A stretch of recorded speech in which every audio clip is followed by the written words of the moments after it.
Hello viewers, welcome to Home Decor Haul, a dedicated YouTube channel for your dream home requirements. If you have any query, please mention it at comment section. In this video, you shall see jute floor mat design.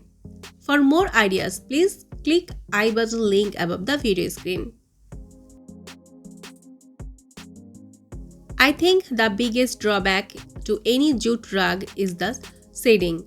Most people that own a jute rug would probably agree with me on this one.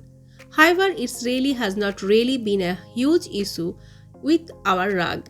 I mean, fibers do come off here and there, but I have found the majority of the shading is usually hiding underneath the rug.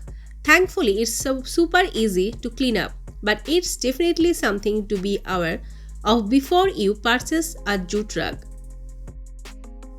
Unlike a rug made of our synthetic fibers, jute rugs can feel a bit scratchy, especially if they are 100% jute. Another con for me is the fact that jute rugs tend to slide around super easily on tile or hardwood floors. Lastly, you are somewhat limited on where you can put a jute rug in your home.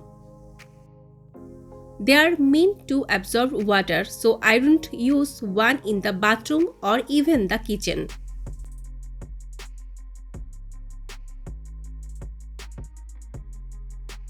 I hope this video will help you to get better ideas for floor mat design. For latest updates, subscribe to our channel, click the show links and enjoy watching the videos.